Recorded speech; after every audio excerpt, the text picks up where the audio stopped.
Would you buy a used car from this man? How many raise your hand? Would you buy a used car from this man? Okay. Never, never. Okay, just a minute. I got somebody else you might be interested in. How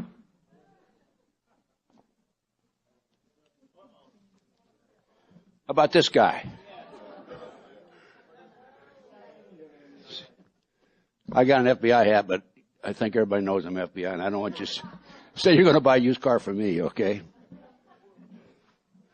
Okay. Had a very illustrious career, FBI. Now if I can find my glasses that I took off, we can continue. At the time of my retirement, I was in charge of the FBI Los Angeles Division. We were responsible for most of Southern California, over 14 million people in my jurisdiction, at 16 offices, 700 plus personnel, $22.5 million budget.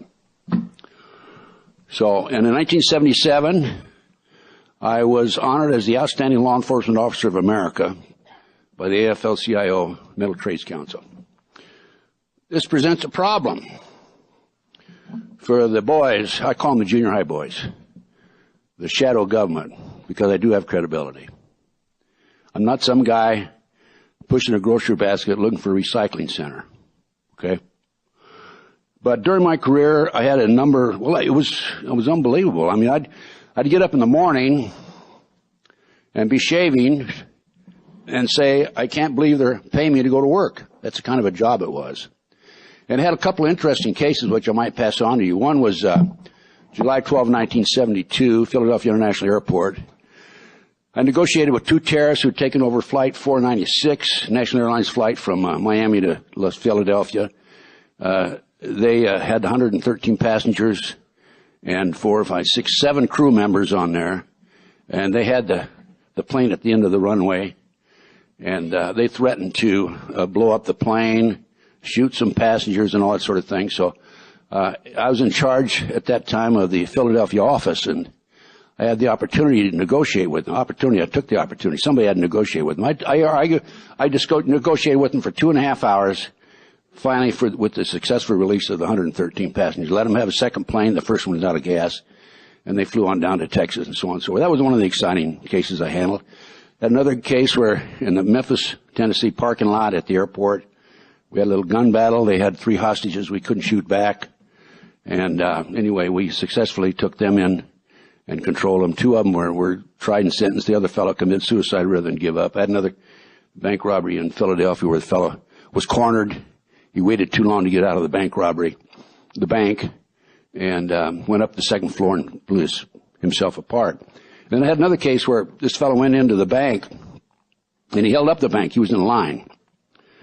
And after he held up the bank, he turned around to the fellow behind him. He says, "Did you see me rob the bank?"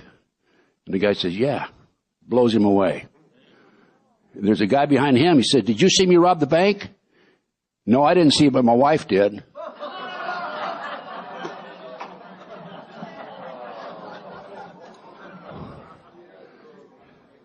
And I had another case, which you'll find interesting.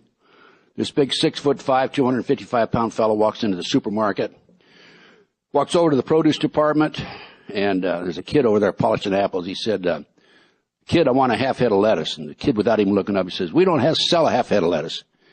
He taps him on the shoulder. He says, "Kid, I want a half head of lettuce." The big little guy turns around and looks at him. "Just a minute, sir. I'll be right back. I got to go back and talk to the manager." He runs back to the back of the store. He says, "Sir, there's some dumbass out here who wants a half head of lettuce." Didn't realize this big guy had followed him back there. And he turns around and sees him. He says, "And this gentleman wants the other half."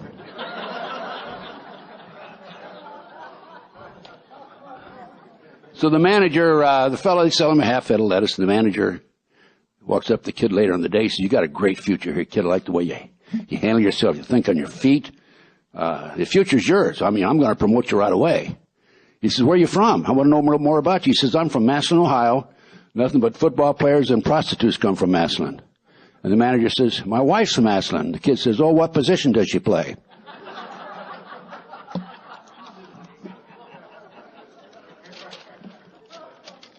Let's get down to serious business. Brian Gumbel, remember his old TV show, morning TV show? We were talking about Oklahoma City, the bombing. And I made 2 trips to Oklahoma City. I'm going to go more into detail in just a minute. She just caught the joke just now. Are you from Madison, Ohio? Yeah, she is from Madison, Ohio. She's shaking her head. Anyway, go ahead. Are you through? Okay. So, anyway, I made 2 trips to Oklahoma. I was so incensed. I was furious when that happened because I received a call from Michael. Michael and I have been, or buddy, he's one of my closest friends. He and John DeCamp and a few other people. Pat Shannon's one of my closest friends. And Michael was in prison at the time, and I'll tell you more about that in a few minutes.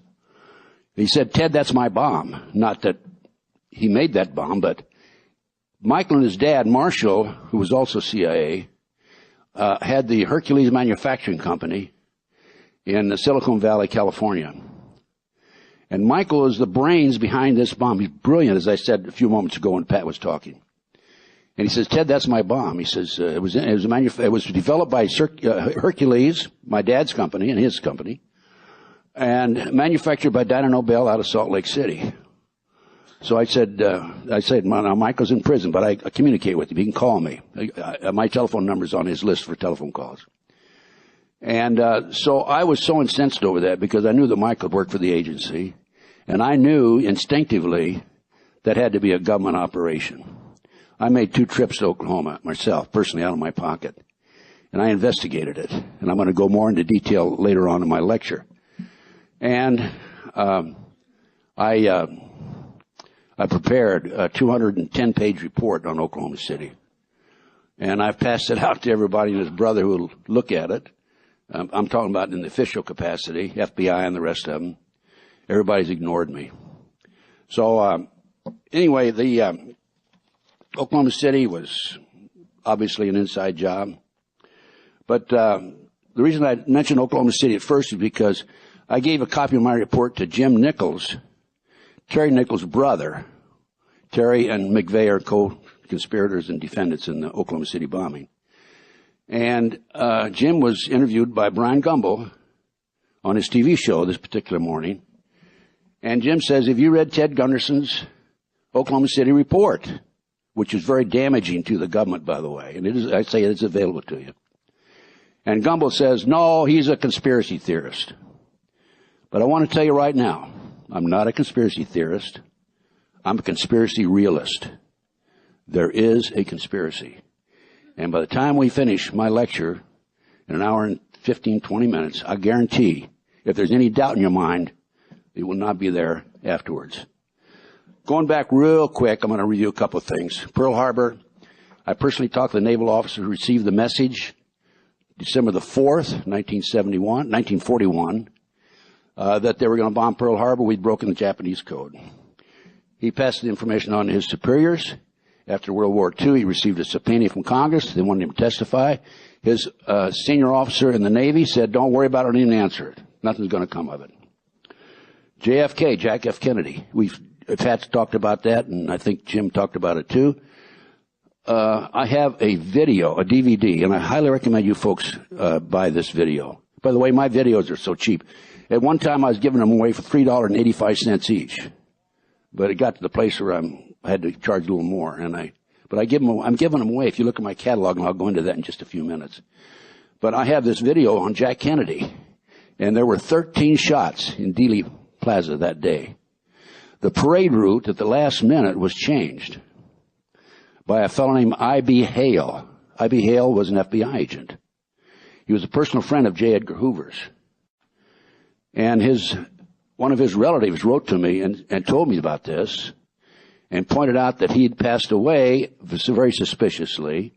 And when she examined his medicine, there was a bottle of medicine in his bathroom of pills, of some sort of medicine, and there were two different sizes. She suspected that he was poisoned or caused a heart attack at least. So the boys, the junior high boys, get rid of everybody that's going to hurt them. Direct testimony.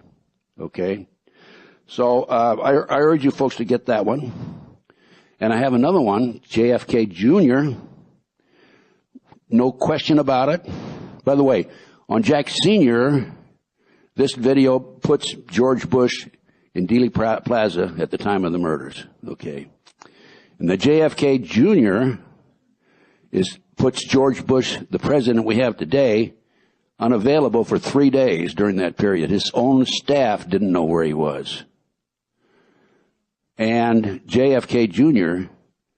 was murdered without any question. And if you get that video, you'll find it. You'll see it. It's in there. It's documented. And then we had Bobby. Bobby was murdered, obviously. There were 11 shots in the walls and the door. Saran's gun would only hold 8 bullets. Okay? Daryl Gates wrote a book about it. Well, he wrote a book, and the whole book wasn't about that, but that was in the book. And he was trying to explain away this bullet theory about all these extra bullets on the wall and so forth. And it's just like the magic bullet theory with Conley. Didn't make any sense. Daryl Gates was a cover-up specialist. I developed information after I retired. The things I've been... By the way, my life since I retired has been 120% more exciting than at the time I was in the FBI. Okay? More dangerous, too. You bet. Brian, I'll go into that in just a few minutes. If it wasn't through divine intervention, I would not be here giving this lecture today. The good Lord has taken care of me real good. Okay? Amen. But anyway, I forget where it was. I got off the track there. What was I talking about? The bullet. In Bobby. Oh, I was talking about Daryl Gates. Okay, I developed information about drugs being brought into Central California by boat, taken over to Tulare, California by truck, and then brought down to Los Angeles. I gave Daryl Gates, I knew Daryl Gates because I was in charge of the FBI, he was in charge of the LAPD. And I gave that information to Daryl Gates with a letter, told him, send somebody over to see me, I'll give you the information. Nobody ever bothered to come see me. And this has been the experience that I've had in dealing with various law enforcement agencies. I develop information, clear-cut violations, and I'm ignored. I have developed information about a CIA child kidnapping ring. There are 91 Americans who disappear every hour. It is estimated between 85 and 90% are children. Now that's over 700,000 Americans disappear every year. But a lot of them are returned, of course. But I have documentation of a CIA child kidnapping ring.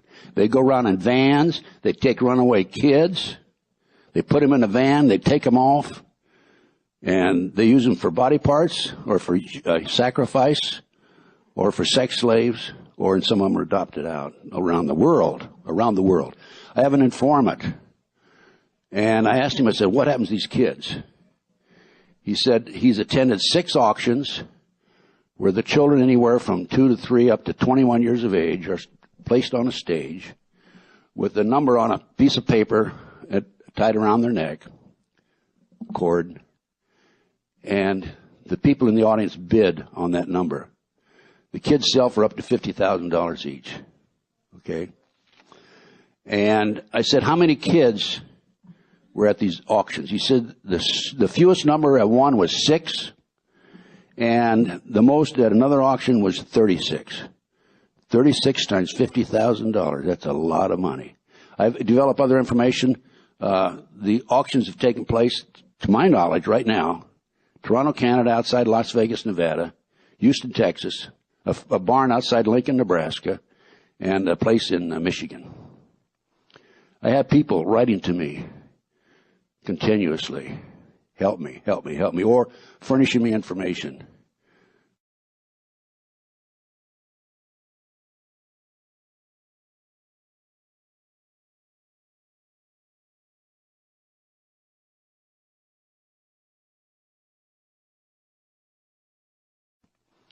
I have people writing to me continuously, help me, or furnishing me information. I get letters all the time. I'm a cult member. I want to get out. Where can I do? Where can I go? You talk about getting out, what we're going to do here, okay? And I can't help them. I have so many letters I can't respond to them. And they don't dare go to law enforcement because law enforcement will turn them in. Our system has been infiltrated, top to bottom, by the Illuminati. And I'll go into that in just a few moments. So we covered Pearl Harbor, Jack Kennedy Jr., Bobby Kennedy, Waco, Koresh, went into town every week to buy groceries. They could have arrested him when he went into Waco. Instead, the BATF came out with tanks, military tanks, in violation of Posse Comitatus Act that was passed years ago, 100 years ago or more, that did not disallowed, as a matter of fact, the military to become involved in civilian matters.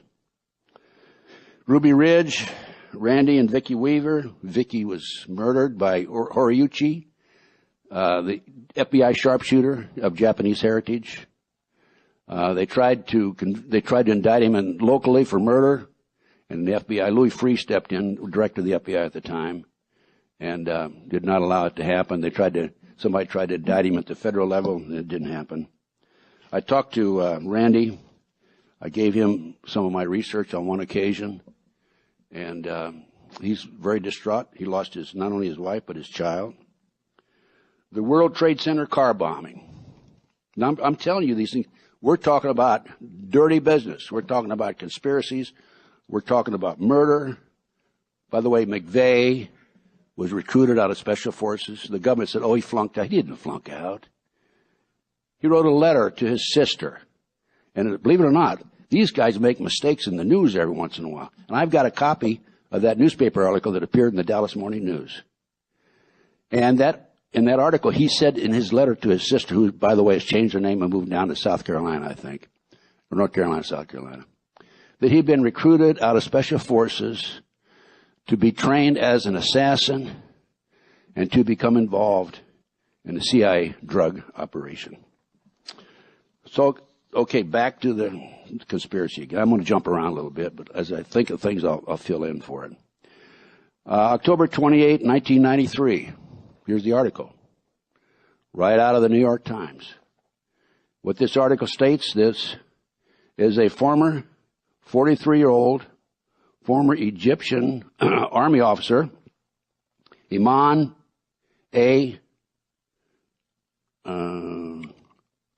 Salam, S-A-L-E-M, was an FBI informant with the terrorists, World Trade Center bombing, February 26, 1993. And he was commissioned by the terrorists to put the bomb together. And he went to his FBI handler. This is in the article, by the way. And the handler said, he said, we're going to use a dummy bomb. The handler says, no, we're going to use a real bomb. The FBI, not only in advance, they were going to bomb the World Trade Center with the car bomb. They furnished the ingredients for the bomb through Salam. Now, the way this came out, it came out during the trial of the terrorist. Ahmad Yosef was the head terrorist. He's in jail now in Terminal Island, California. Is because Salam wore a body mark when he met with the terrorists at the FBI instruction. And he very wisely wore a body mark when he met with the FBI. It undoubtedly saved him. I'm sure he made about 6 copies, okay, and passed them around. That's how this became known public. So the FBI was involved in the World Trade Center car bomb in 1993. Oklahoma City, April the 19th, 1995. That, by the way, April 19th, is a satanic holiday. Okay? Now, I passed out this flyer to everybody in the audience. If you didn't get one, I want you to come back to my table and get it. And I give away 3 DVDs. Child Spook Kidnapping Exposed, Federal Reserve Fraud, TWA Flight 800 Altered Evidence. So for $25, I give you this and the 3 DVDs. I'll have to mail the 3 DVDs to you. But in this catalog, the reason I'm bringing it up now is because I have a collage. The first page, it shows George Bush, the president. It shows Anton LaVey. It shows Russian leaders with Putin, a fellow meet with Putin. It shows the Spider-Man on TV. Your kids watch that, of course. And it shows the Bush daughter and Bush's wife, all given the satanic sign. Okay. Now this is hook 'em horns, okay, with two hands. The satanic sign is this with the left hand. And that's how they recognize each other. I pulled up alongside some guy in a hot car in L.A. the other day, when I was in L.A. And I was admiring this car. It really was a neat car, you know. I've always admired cars. I gave him the high sign like this. And I think he thought I was giving him the satanic sign. He gives me this back. So it's very common. It's very prevalent. By the way, there are about 4 million practicing Satanists in America today. And the way I derive this figure is one of my informants in South Bay, California, L.A. area, said there's about 3,000 practicing Satanists there. That's 1.5% of the population, figuring 200,000. Lincoln, Nebraska, about 200,000. Another source, there's 3,000 practicing Satanists. Another source, Iowa City, Iowa. These are three different sources, don't know each other. 1,500 in a town of about 100,000. If you project that figure, it's about 1.5% of the population. That's one hell of a lot of practicing Satanists. That's over 4 million practicing Satanists. This calendar that's in this booklet gives you the holidays and what they do. For example, April 19th, Oklahoma City. From April the 17th through April the 25th, they practice Good Friday, Day of Passion, Death of Christ, Blood, Human Sacrifice, male only.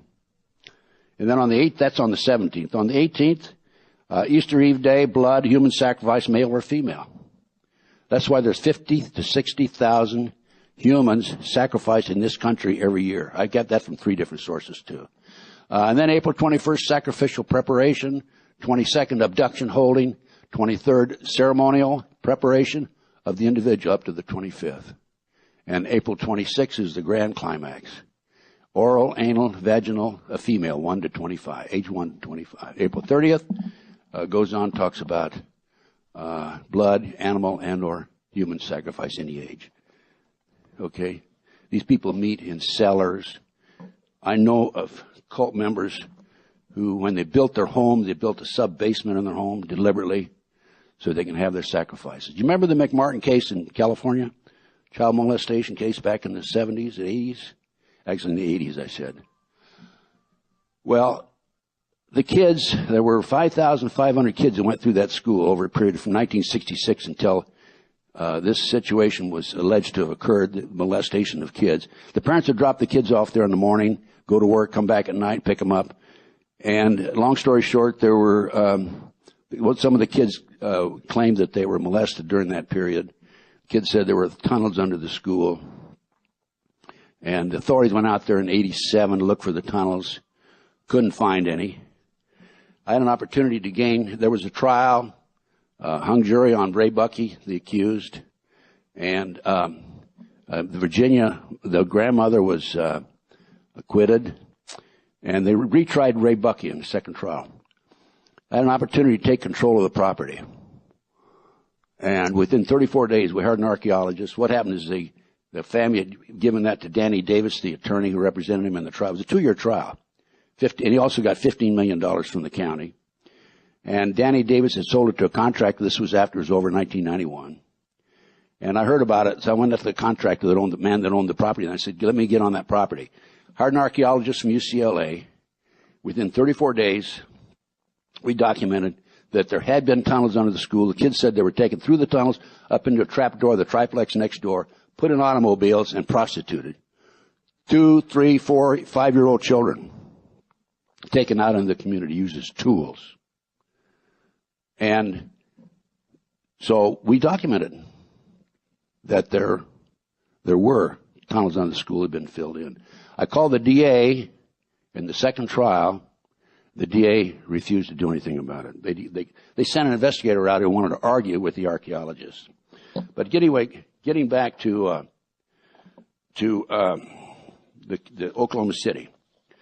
As a result of Michael calling me that day, saying that's my bomb and so on and so forth, I started doing some research, and I have the Defense Daily, page 450, which is a magazine, and it lists the contract number for that particular bomb, the barometric bomb. And the official name is Electrohydrodynamic Gaseous Fuel Device Bomb.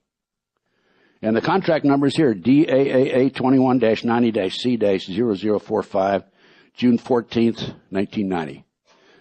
I wrote to the Picatinny Arsenal people in Picatinny, New Jersey, and I said, I want the contract, because this is public, available to the public.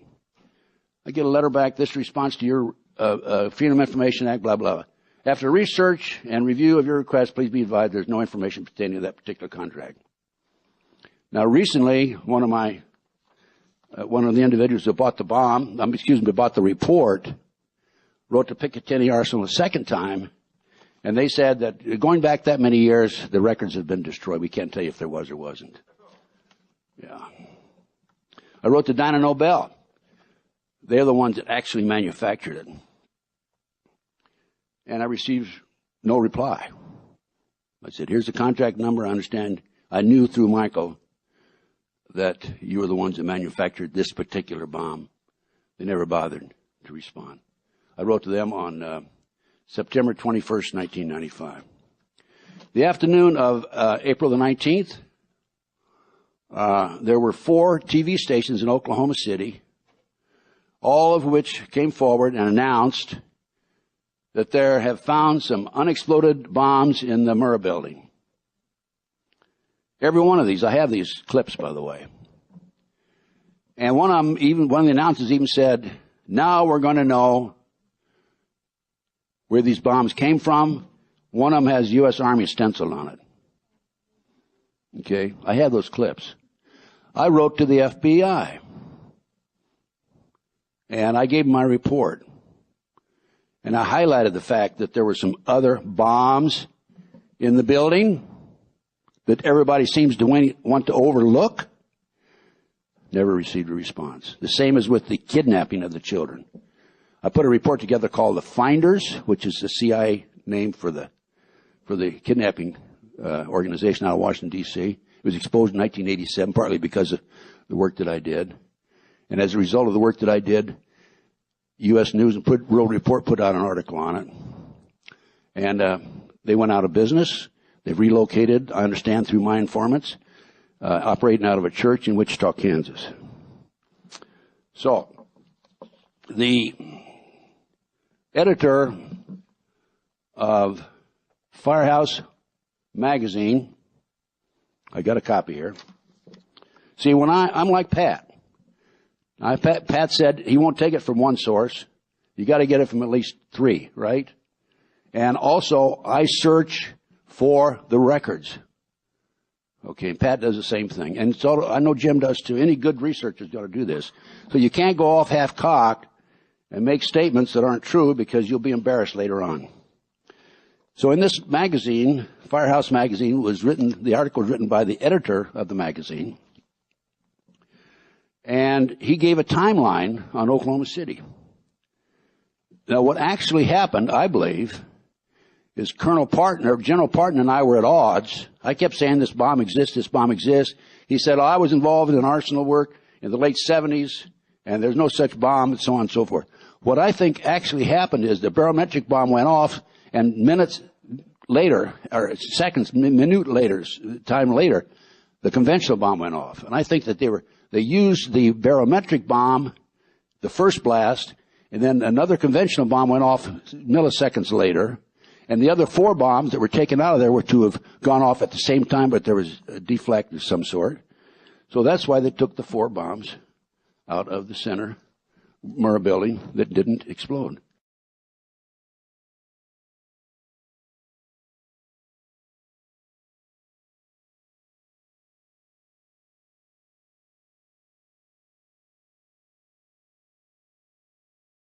So that's why they took the 4 bombs out of the center Murrah building that didn't explode.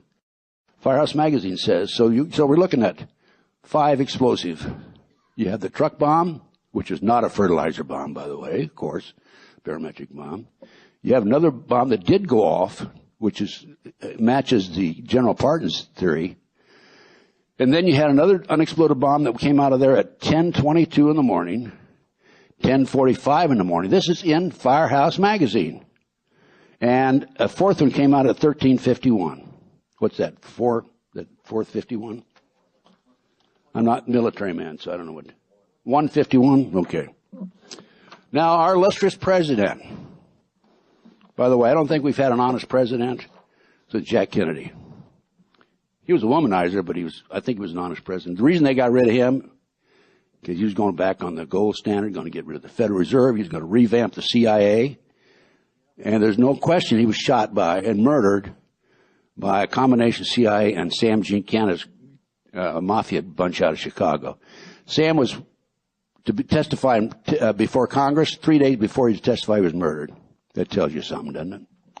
So our illustrious president, Bill Clinton, on June the 12th, 1995, I said 96 for Oklahoma City, it was 95, by the way, April 19th, 1995, gave a speech in Hanover, New Hampshire. He said the bomb that blew up the federal building in Oklahoma City was a, quote, miracle of technology. Fertilizer bomb is a miracle of technology.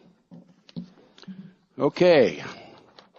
Continuing, Pat mentioned the affidavit that's been submitted by Terry Nichols. It's a 19-page affidavit filed U.S. District Court, Salt Lake City on February the 25th of 2007. And he names Larry Potts, number 2 man in the FBI, according to McVeigh, to him, to Nichols, as the person who coordinated Oklahoma City. That's very well documented. You didn't see that in the mainstream media, did you? No, of course not. So that brings us up to 911. I'm getting into the Patriot Act pretty soon, okay? So don't be bored with what I'm telling you. I'm laying the foundation like any good attorney's going to do, right? So don't be bored with these information about Oklahoma City and the rest of them, because I know I'm preaching to the choir. That brings us up to 911. Now, Michael Riconosciuto developed a trap door that he put into a computer called the Promise software. The Promise software was developed by Nancy Bill Hamilton out of Washington, D.C. And what this computer does, it keeps track of everything. You can't believe what it keeps track of. And they're keeping track of us all here, by the way. I'm sure of that. I know that. And he leased it, the Hamiltons leased it to the Department of Justice for 2 years for, as I recall, $10 million. And at the end of 2 years, the Department of Justice liked this little tool so much that they refused to pay the Hamiltons. The Hamiltons sued them in the bankruptcy court, won the case, and after they spent $1.5 million, they told the Hamiltons, you won, but you're in the wrong court. Go across the street. Of course, they were broke by then. I've talked to Bill Hamilton. Well, during the period that the Department of Justice had this Promise software, Michael, being a brilliant scientist, put a trap door in it.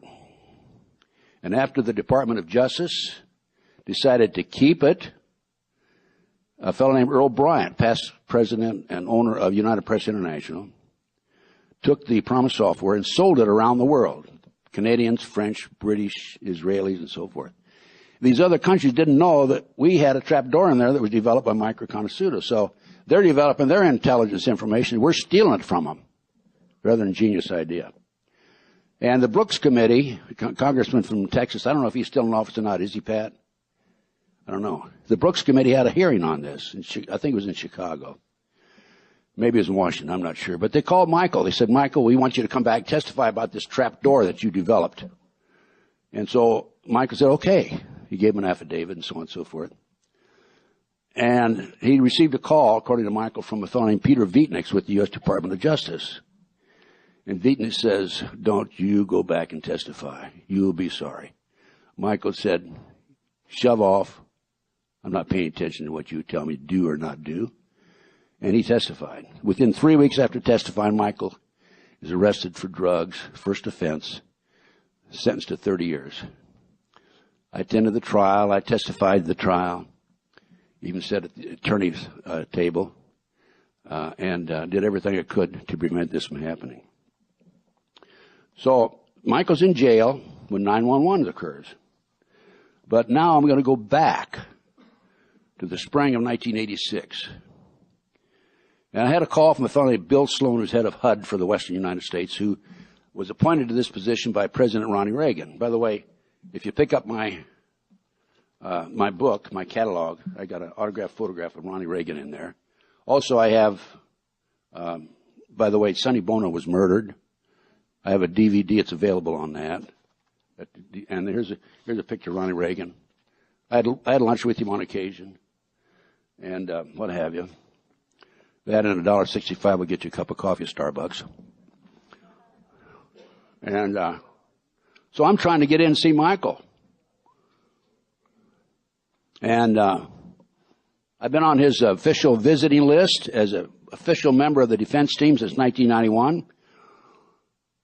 And I've been visiting him regularly up until the year 2001, actually.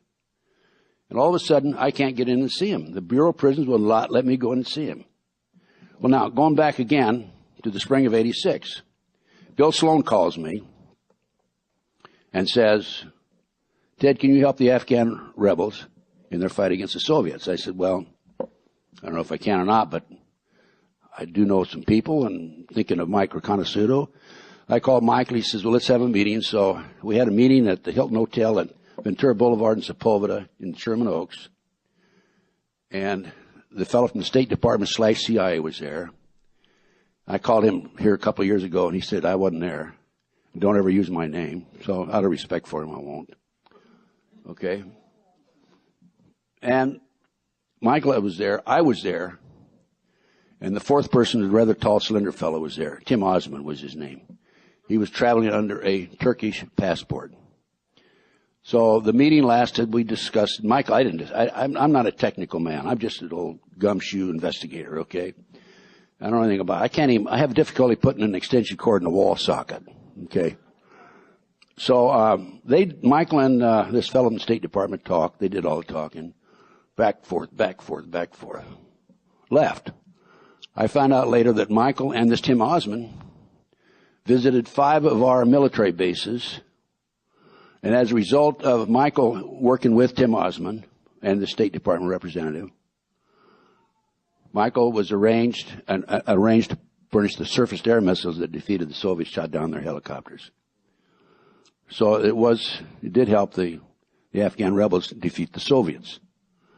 Now, I also learned from Michael that our government then, at that time, as a result of that meeting, furnished the Afghan rebels $650 million a year for 5 years.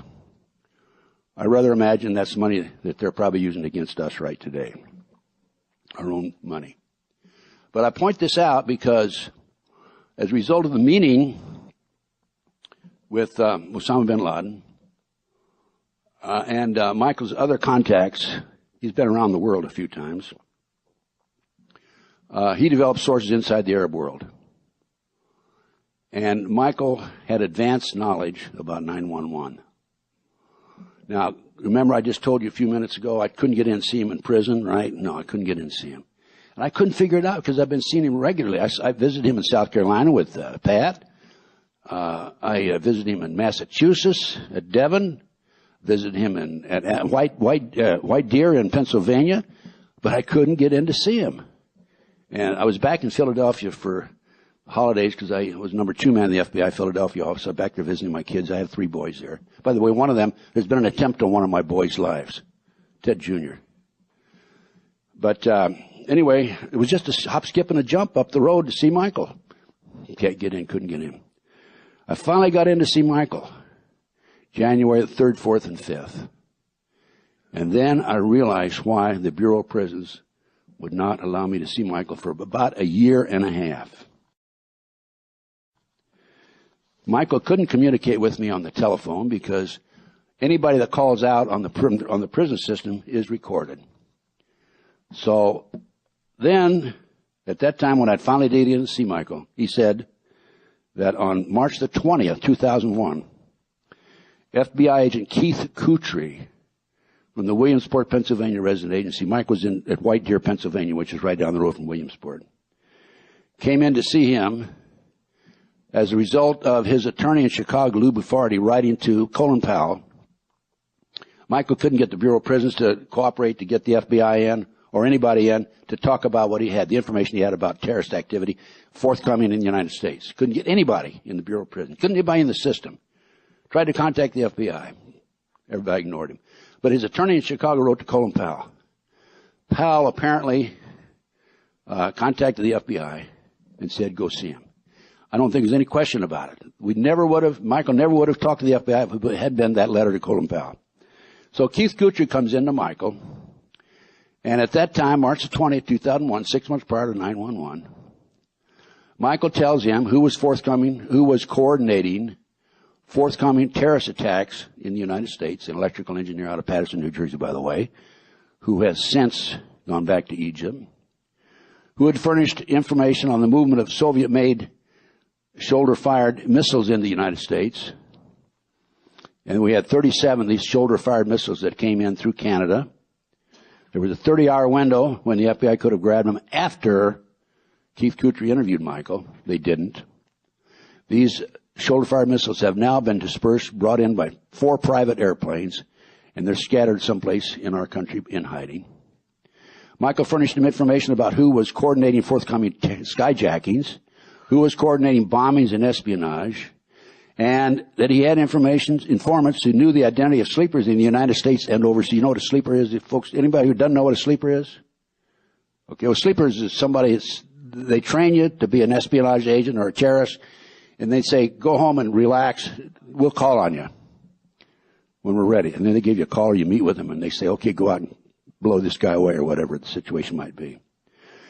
And Michael also gave Agent Kutry information on the false identification ring in Montreal, Canada, and in New Jersey, and also the exact false IDs of 30 terrorists who had been chosen for action in the United States. Now, you remember the number 19? Remember the number 20? Right? There were 20, right? One of them was arrested on the 4 airplanes, right? Okay. There were 2 other planes that were to have been skyjacked. Those other 2 planes were supposed to go for the Statue of Liberty and for the Senate building, the Capitol building. And so there were supposed to have been 6 planes hijacked. But as you recall, after 9/11, FAA grounded immediately all the planes. And there was a plane in, I don't know where it was, I think New Jersey or New York. When everybody got off, they found box cutters under the seat. So Michael thought he had, in addition to this, furnished the exact ID of 30 terrorists, which would handle the 6 airplanes. He had an informant among the terrorists who was preparing false IDs for 4,500 terrorists around the world. 9/11 occurred. Mike thought he had done his job. Before that, when it occurred, he was shocked.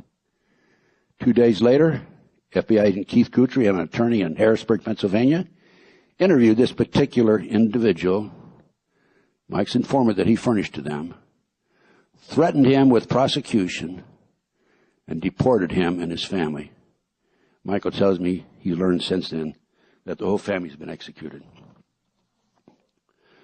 So, when Kutry came back to talk to Michael 2 days after 9/11, September 13th, Michael told me this.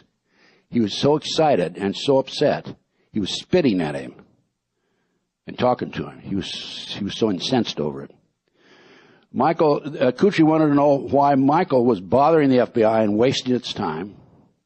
Accused Michael of seeking publicity, accused Michael of being an anti-FBI and anti-government, accused Michael, called him a conspiracy theorist, called him a know-it-all, a hoaxer, and threatened him with prosecution. At that point, Michael said, that's enough. I'm not going to talk anymore unless you allow me to have an attorney with me.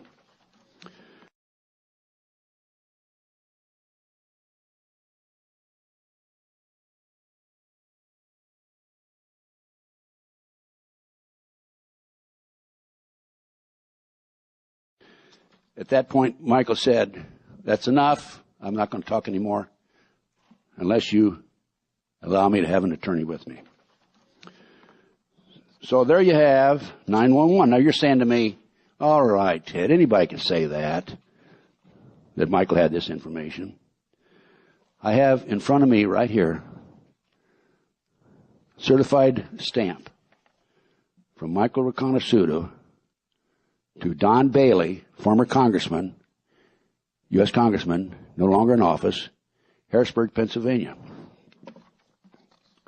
I have here in front of me a letter that went with that certified stamp dated February 6th. The letter's dated February 5, 2001. And in this letter, it's written in longhand, Michael says to Bailey, "Things have now come to a head. I now have contact with an operative that is an Arab group known as the Base, that's Al-Qaeda. They are presently engaged in preparation for a major attack in the United States. We have an insider to this group that handles false IDs and passports for the group's operation. I also have contact with one of my parties that supplies explosive materials to the group," so on and so forth. Last page of the letter. As soon as we learned that an actual attack was in the works, we realized we can't fool around with this. On the other hand, we don't want to get screwed by the government. That's the understatement of the day, of course. They're good at screwing us. So Michael gives me this information. January 3rd, 4th, and 5th, spent 3 days with him, 3 whole days with him. I wrote up this report. This report's available to you, by the way, through my website, tedgunderson.com. And what do? I go to Washington, D.C. Take this report. I spend 3 weeks in Washington, D.C.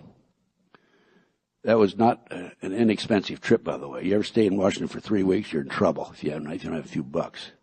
I didn't have the money, so I slept at on top of some plywood on top of some the upside down plastic mail containers with a makeshift mattress there. I slept on that in the American Free Press office, by the way, for 3 weeks. And I passed out my report to more than 150 congressmen and senators. I have in front of me right now a letter to Mr. Lee Hamilton, dated January 29, 2003. Michael, what I did is I referenced my interviews with Michael January 3rd, 4th, and 5th. And I told him who Michael was in this letter without going into a lot of detail. And I told him the information he had. I gave Lee Hamilton, co-chairman of the President's Commission to investigate 911. I gave Hamilton my report, in addition to passing it out to 155 congressmen and senators, and asked the committee to debrief Michael as soon as possible. The last I heard from the President's Commission, Michael was never debriefed, and nothing ever came of that. There's no mention of that in the President's, in the President's Commission to investigate 911 report. Here's a list of people and agencies that I gave my report to. I gave it to the Three Sisters. You know who the Three Sisters are? Washington Post, New York Times, LA Times.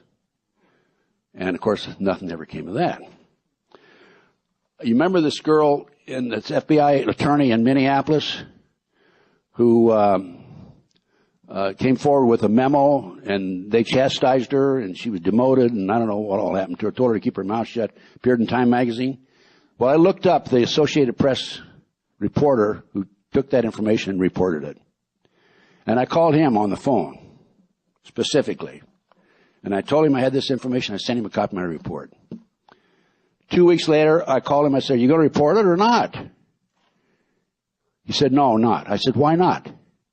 He said, "It's too hot. It's too hot." Here's some of the agencies: Drug Enforcement, FBI, BATF, Secret Service, LAPD, San Bernardino Sheriff's Office, National Terrorist Hotline, and all the congressmen and so forth. Associated Press, Philippines Consulate. I gave it to everybody and his brother. British Consulate Division, Scotland Yard. I gave it to everybody. Nothing ever came of it. Now, if you look back, I'm sure you're probably familiar with the fact that bin Laden met with CIA agents in Dubai, July 4th through the 14th. We discussed the interview of Mr. Kennedy, Tom Kennedy, member of the Federal Emergency Management, who said that they arrived there the first on the scene Monday night. The terrorist attack took place on Tuesday morning. Congressman Kurt Weldon's book, quote, Countdown to Terrorism, cites 10 cities, based on information he has, that are targeted for bombs in the future. Those are Los Angeles, Las Vegas, Valdez, Alaska, because of the oil coming out of Alaska, Boston, New York City, Philadelphia, Washington, D.C., Miami, Chicago, and Houston. So, as a result of these terrorist acts, what has happened? The Patriot Act, Federal Emergency Management, right? That's what it's all about. That's what the terrorist acts are all about. To take away our constitutional rights and civil liberties. You know, no one in Congress read the Patriot Bill before it was signed and passed. Nobody. It was authored by one man, a fellow named Viet Dinh, D-I-N-H, who was born in communist Vietnam, was magna cum laude, Harvard University. By the way, I was magna cum laude at the University of Nebraska. That's about right, too. I didn't study. I don't know how I got the FBI. I was one of the youngest FBI agents in the history of the organization. I applied when I was 22 years old. You had to be 25. Dinh served as special counsel at the impeachment of the trial of Bill Clinton. 2001, when the Patriot Act was adopted, Dinh was with the U.S. Department of Justice, advising President Bush on constitutional matters. 5,000 people have been arrested pursuant to the Patriot Act. It states it is legal to arrest and detain individuals without the involvement of any attorney and without probable cause or the filing of formal charges. This is what's really going to shock you now, okay? The bill was switched in early morning hours to substitute a bill that was prepared by the executive branch. The original Patriot Act was drafted and agreed upon by both Republicans and Democrats in both the House and the Senate. At the very last minute, the bill was switched and substituted by Dinh's bill. President Bush had the substitute bill printed at 3:45 a.m., only hours before the House voted for it that same morning. Out of 435 representatives, not one person in Congress read the Patriot Act before voting in favor of the substitute bill. It was not the bill that was originally reviewed, approved, and adopted by 36 votes of Republicans and Democrats in the Judiciary Committee. It was a 300-plus page bill that had never been read or seen before. It was passed overwhelmingly by the House and the Senate and signed into law on October 26, 2001. There's 27 amendments to the Constitution. The bill outright destroyed all the amendments relating to our civil rights and protection of our freedom. The First Amendment, Congress shall make no law abridging the freedom of speech. Librarians were reported to have to report anybody who checked out certain books to the FBI. And if the librarian didn't do it, she could be arrested and prosecuted and go into jail. The Franklin cover-up was one of the books that was on that list. This is a book about child kidnapping and a book about taking kids from Omaha, Nebraska, flying them to D.C. for sex orgies with congressmen and senators and blackmailing them so they will vote for these bills. This book is not being carried in the chain stores, Borders, or the other stores at all. They won't carry it.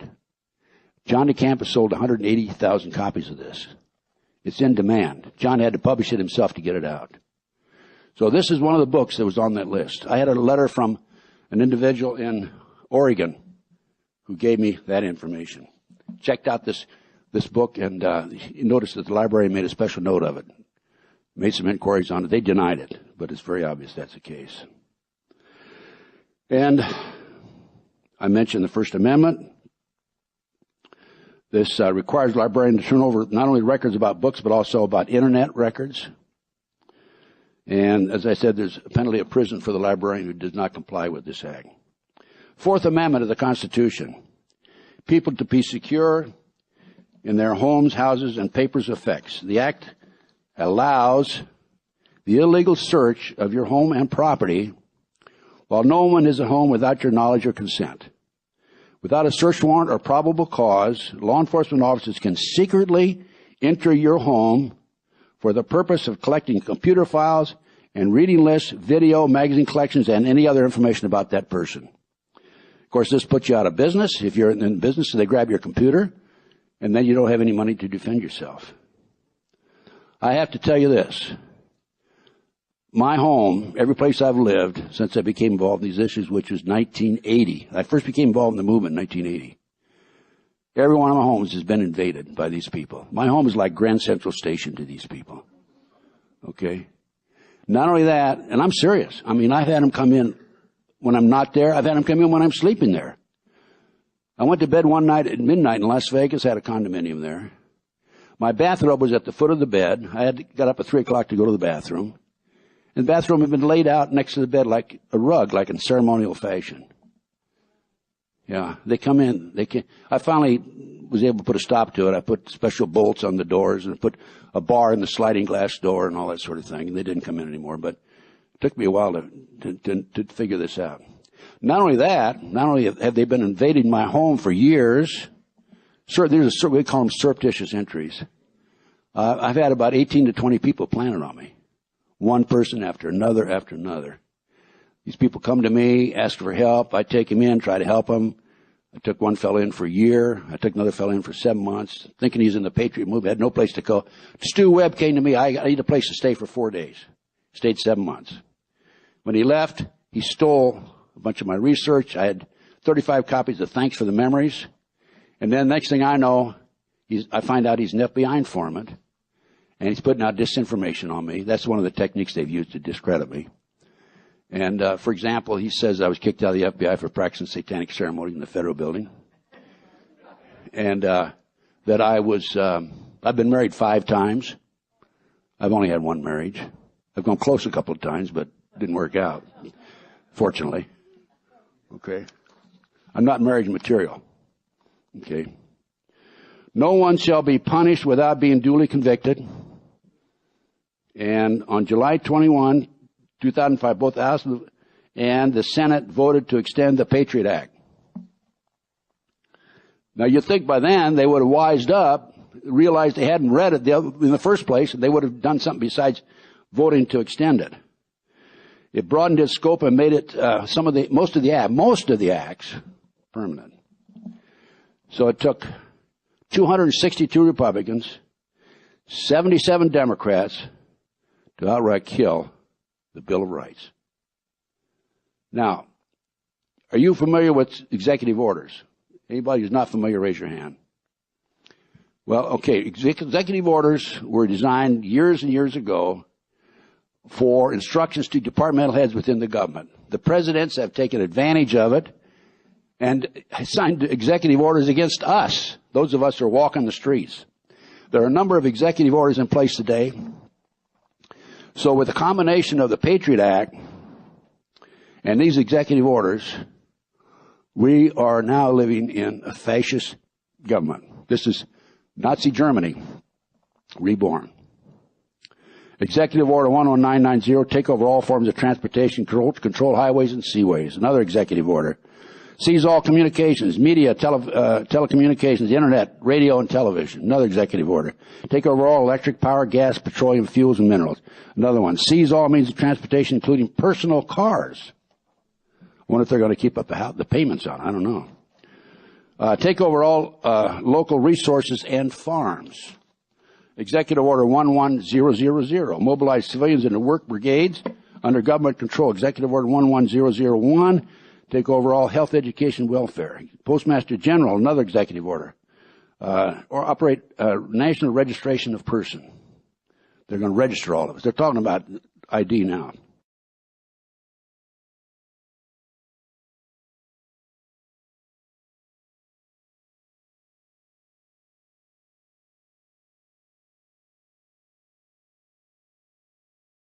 They're going to register all of us. They're talking about ID now. Another executive order, take over airports, aircraft, including commercial airplanes. Relocate communities, build new housing designated to be abandoned. Take over railroad inways, waterways, public storage facilities. Take over all financial institutions. They're in the process of doing that now. Hurricane Katrina was a dress rehearsal, I believe. Police with guns drawn went into homes and confiscated guns. And then during Katrina, thousands of citizens were instructed to cross the bridge from New Orleans to Gretna, Louisiana, where buses would escort them out of the area. But Gretna Chief of Police Arthur Larson told his police officers to shoot at the people and force them back over the bridge to New Orleans. So first they took their guns away, and then they shot at them. They first took their guns, and then they shot at them. U.S. troops involved in Katrina violated the Posse Comitatus Act, not to use military against the civilians. This act was passed 100 years ago, June the 16th, 1878.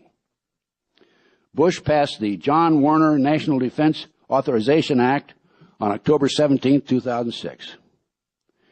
He slipped in at the last minute. The act destroys the Posse Comitatus Act. The law authorizes military police roundups and detention of protesters, detention of illegal aliens, potential terrorists, and other individuals. Here in Minneapolis or St. Paul, just last week or a couple of weeks ago, there was a bunch of kids, 200 and some young kids, sitting in a park. Police came in, arrested all of them. They have railroad cars. Gunderson Railroad out of Portland, Oregon. No relation, I hope. I have seen this car. Okay. I was driving from Los Angeles to Las Vegas. I lived in Las Vegas. I commuted a lot. Had a lot of work in L.A. And at Barstow, the road goes down under an railroad pass and then comes back up.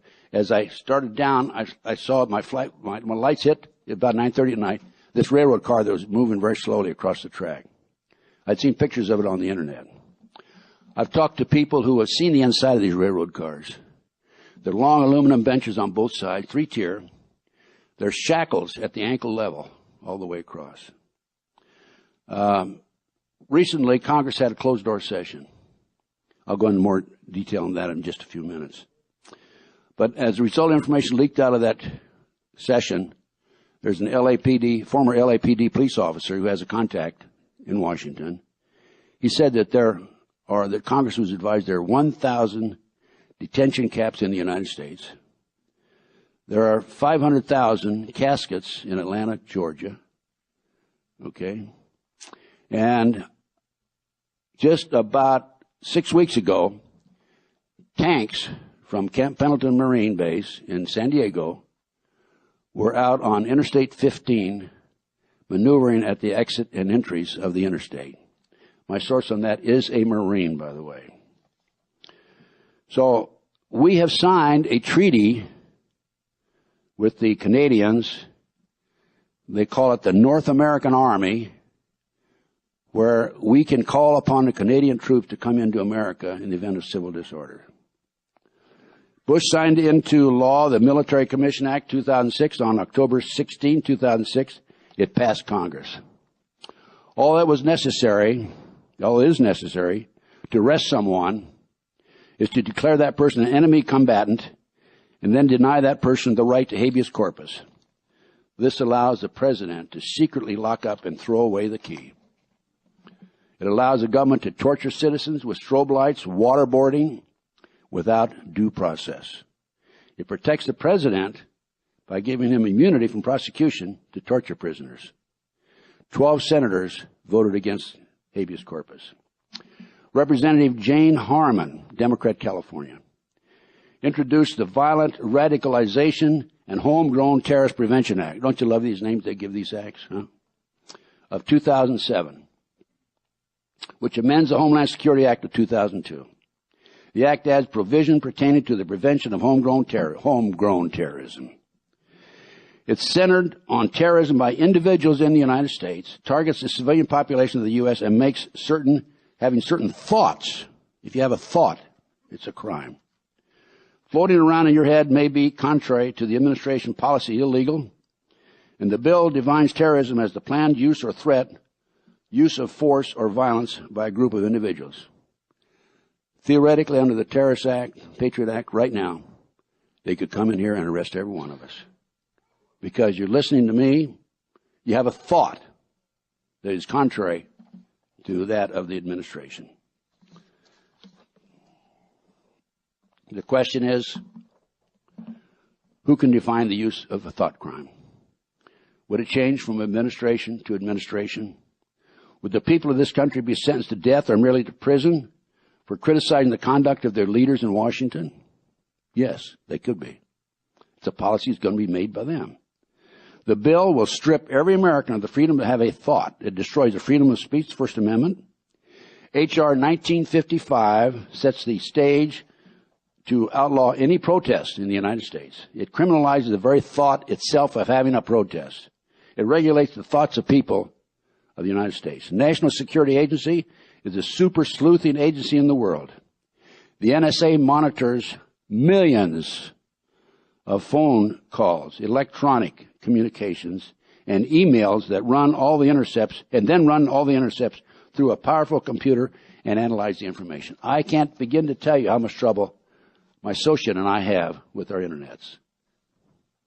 The NSA has the world's most powerful computers, employs a top tier of computer scientists, advanced mathematicians, and has the best language experts in the world. They collect satellite and oral communications, compile massive databases, and analyze data, including internet traffic. The NSA shares information with U.S. intelligence agencies, including the CIA, FBI, and the Secret Service. All payphones in Grand Central Station in New York City are tapped. In 1978, the Foreign Intelligence Surveillance Act was passed by Congress. It created a secret court. Only the government has the right to solicit these secret court proceedings.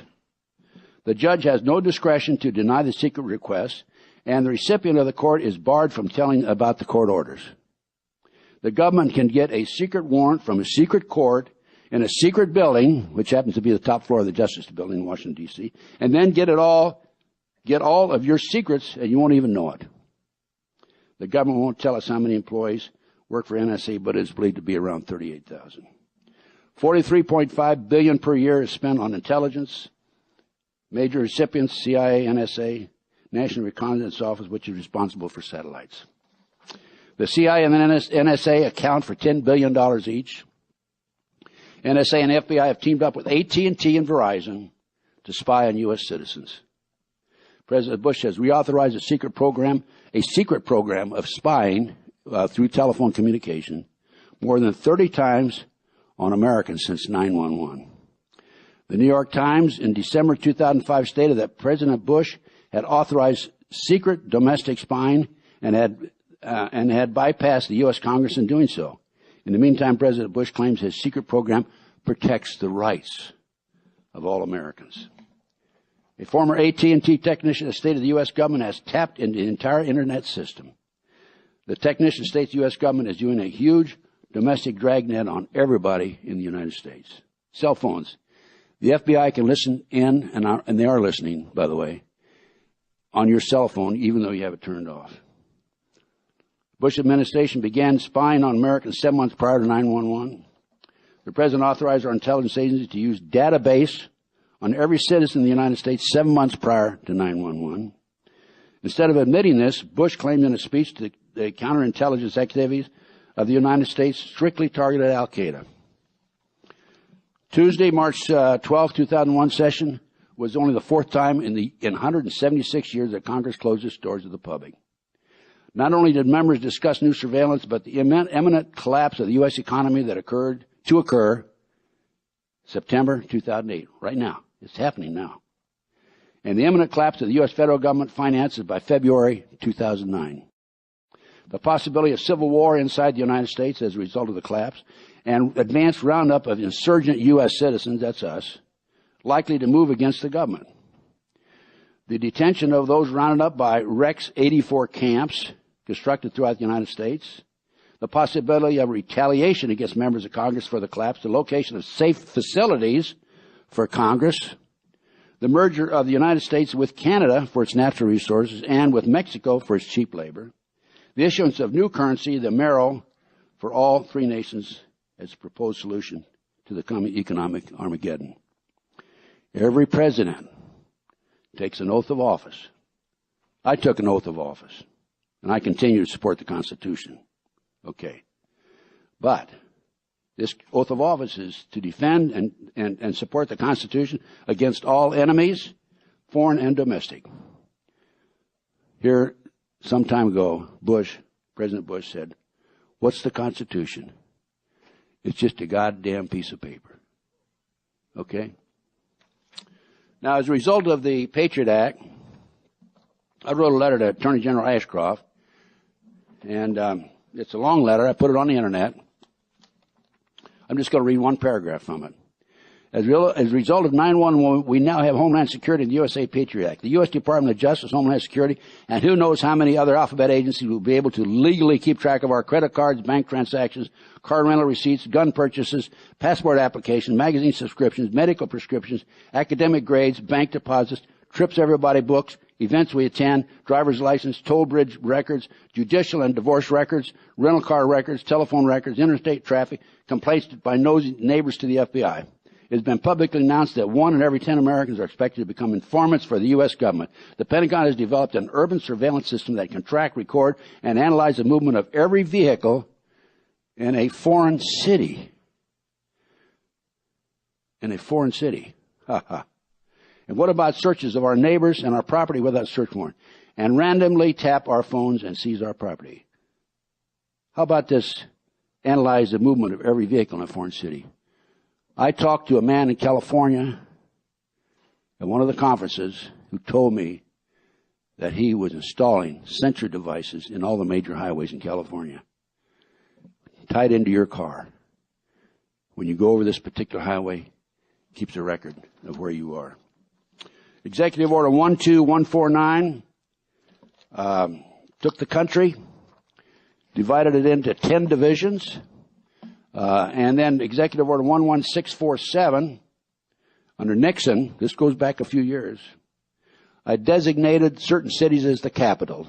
For example, in this division, this area, Atlanta, Georgia would be the capital.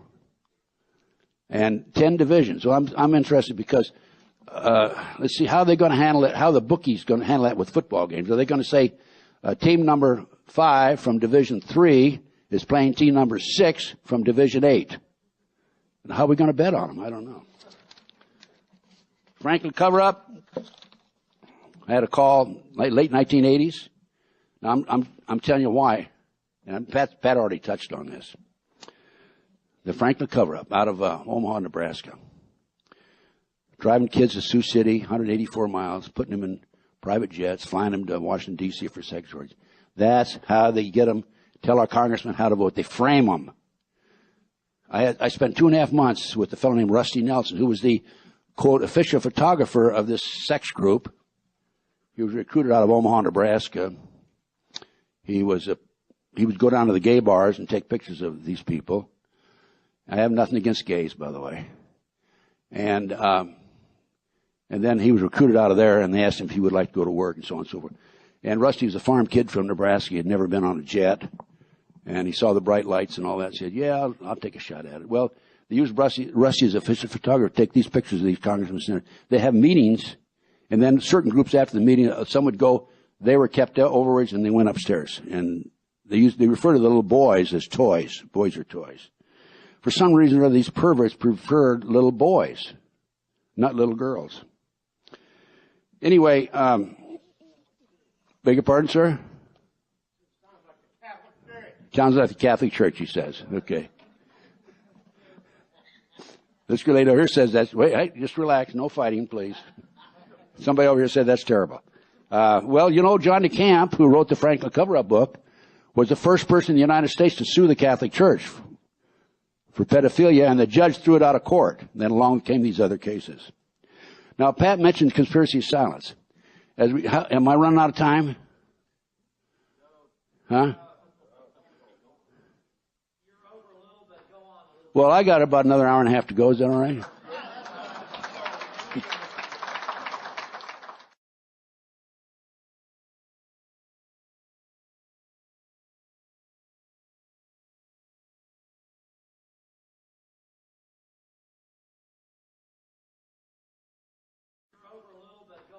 Well, I got about another hour and a half to go. Is that all right? I'm telling you, I could talk for 6 hours, 10 hours. Okay, but I'm not. I'm going to cut it back real short, real soon, as soon as possible. But there's a couple of points I want to get across. Pat mentioned conspiracy silence. That was a team from Yorkshire TV in England came over on the Franklin cover-up case with a crew. They spent 7 months here. And the show was to be aired on Discovery Channel on May the 3rd, 1994. It was actually written up in Discovery Channel, the TV guide. When certain members of Congress found out about it, they ordered all copies destroyed. Somebody bought up the rights anonymously, and it never aired. Now, it was listed in TV Guide. And I bought a copy of TV Guide about 4 years ago, and it's not listed there anymore. So I went to the newspaper in Los Angeles, and I had a friend of mine in Philadelphia go to the TV log section, and it's listed. So I got them, okay? I exposed them. But I've been selling, I've probably sold 200 or 300 of those. And I received a letter here about 2.5 years ago from a company in London, and they said, quit selling them or we're going to sue you. So I had to take them off the list. And that's a story about where Congress came in and bought the rights and ordered all copies destroyed. If you want a copy of that, just get one of my forms. These are the forms I have. And I thought I had one here. Come to my table. Yeah, that's it, yeah. Get one of my forms, just write conspiracy silence on the back, and we'll get it out to you. But for the record, if somebody interviews you and tries to sue me, you're going to say, I gave it to you as a gift, okay? But I do appreciate a little donation on it, of course.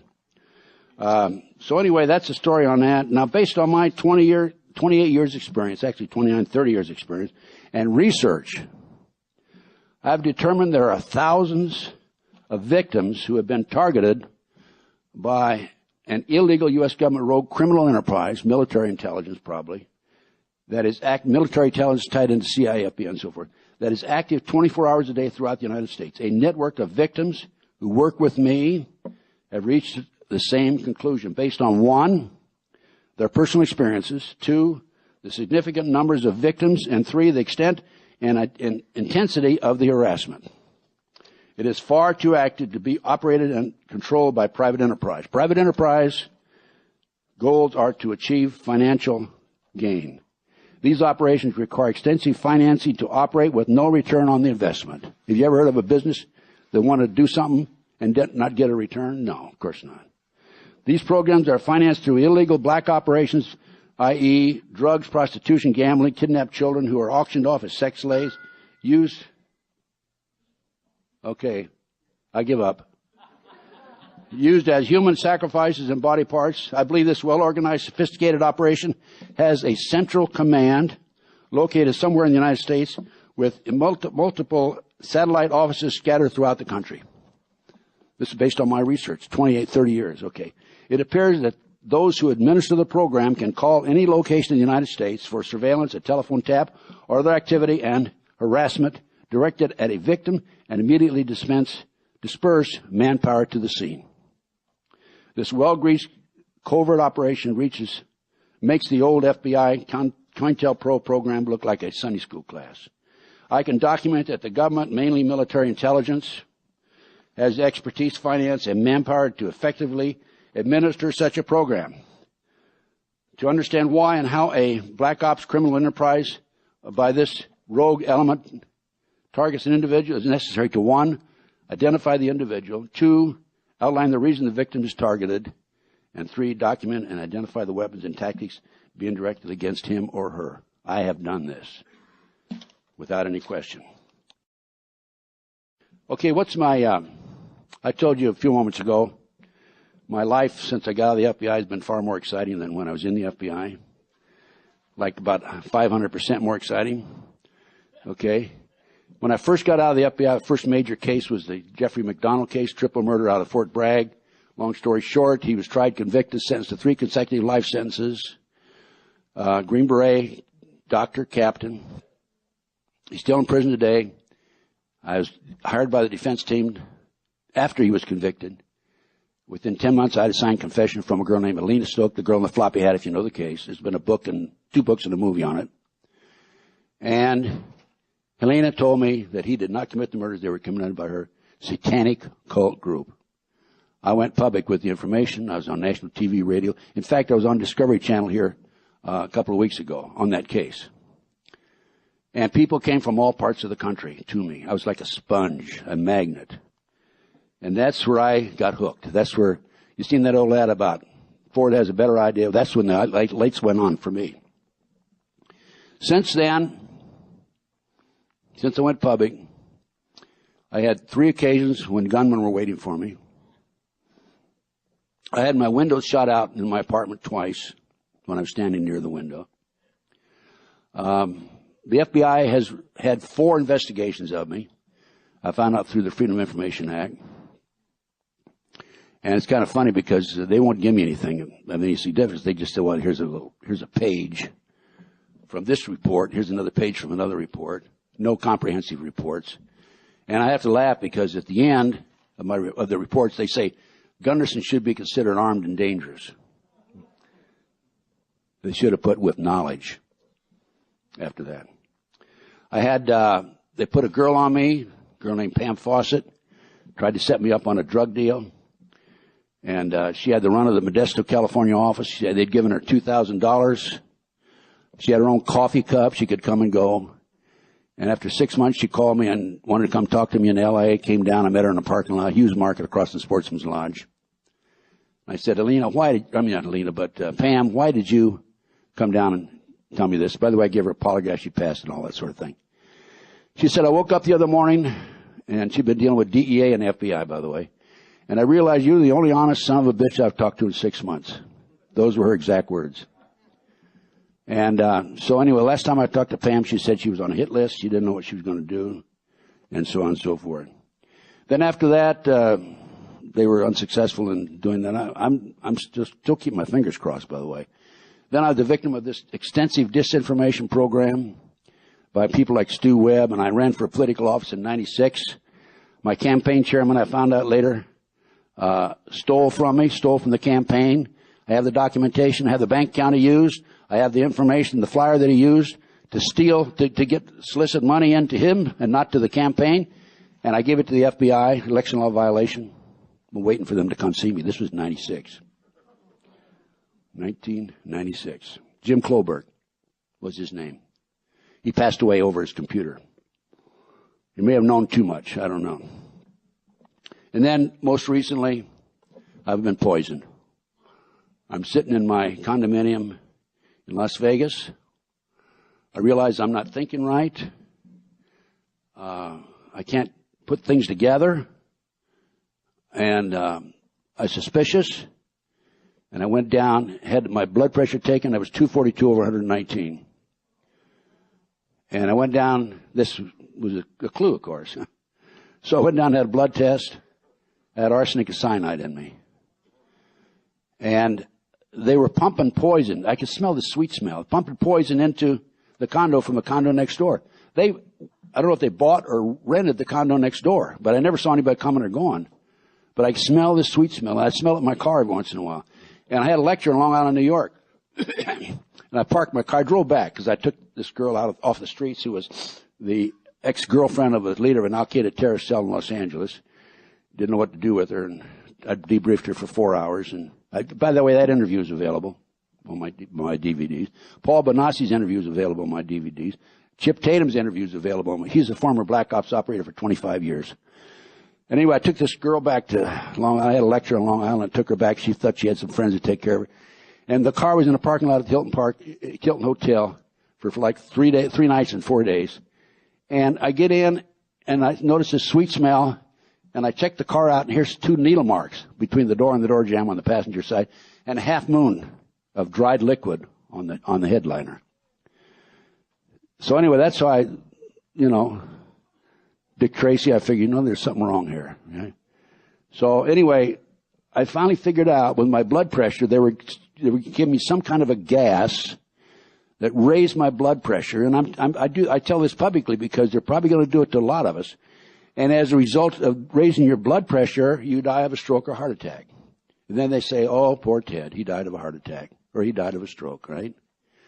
Now, my associate, Clarence Malcolm, who's with me now, he's driving from Las Vegas to L.A. He got boxed in on Interstate 15, car in front, car behind, car beside him. And the car in front of him slows down, spews this blue-black gas out. And this was 4 years ago. He's been sick ever since. He's had scabs coming out of his forehead and so forth. And then here in May, he was on a riverbank in Oklahoma, and a fellow came out of nowhere, started talking to him about UFOs, and there were some flies around. And he says to Malcolm, he says, hold still as a fly, and he slapped him with an open hand. And Malcolm immediately became sick. The guy disappeared.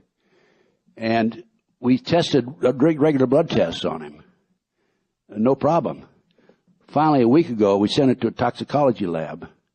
He has uranium-235 in him. Where do you get uranium? Walgreens? CVS? Walmart? No. Even Walmart doesn't sell it. It's military. We're talking about military. Okay? Now, Malcolm, some of you have seen the letter that I've written. I'm trying to raise money to get Malcolm out of the world, out of the United States, not out of the world. I want him to stay in the world.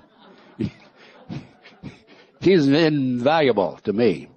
If you see this booklet here that I'm selling for $25 along with 3 DVDs, he put this together. This guy's a tremendous graphic artist. We need him in the movement. We don't need him dead, okay? By the way, he found a source that we think will be able to help him. And the gentleman here has Gulf War syndrome. I think I can help him if he'll see me afterwards. Yeah. So anyway, I got a letter in there trying to solicit money. What I want to do, raise enough money to get Malcolm out of the United States to research different countries. He's already researching countries. We're researching Venezuela. We're researching Peru. We're researching Argentina, Uruguay, trying to find a spot where those of us who are involved in the movement can go, because it's just a matter of time. It's not if it's going to happen, it's when it's going to happen.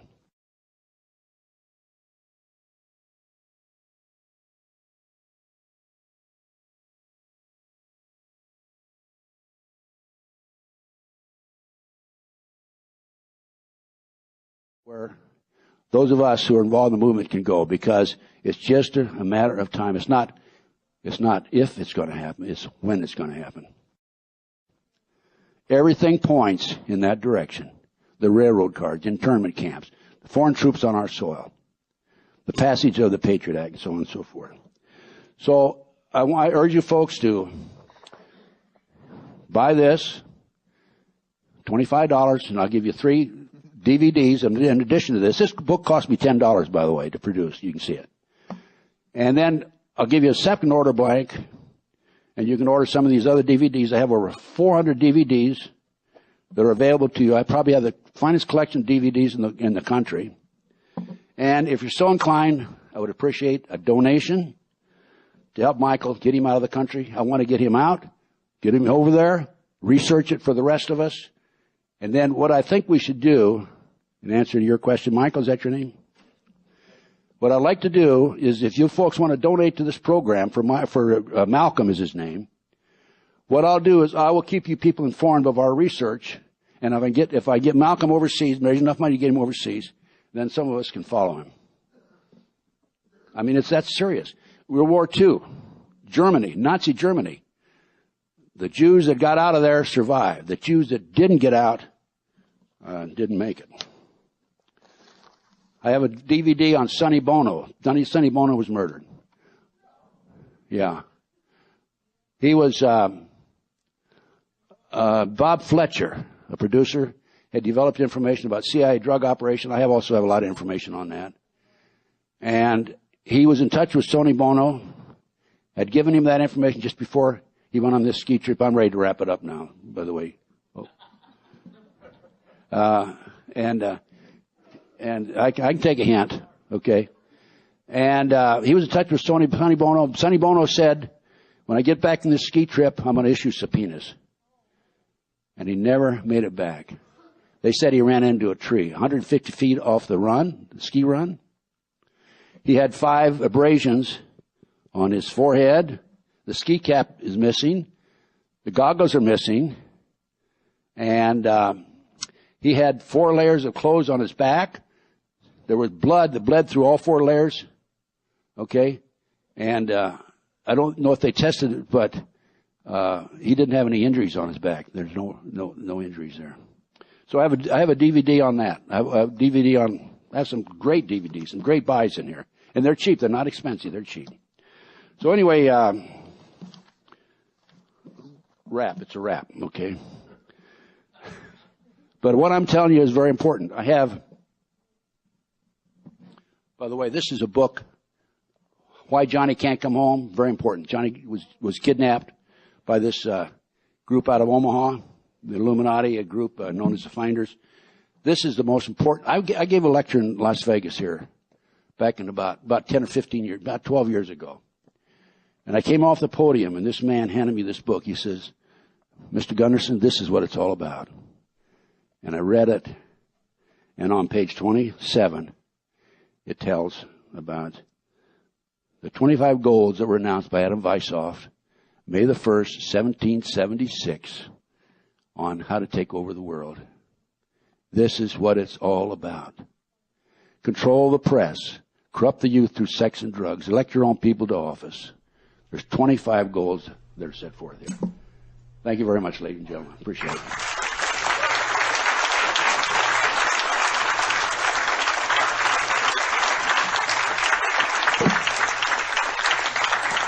Yes. Man has a question.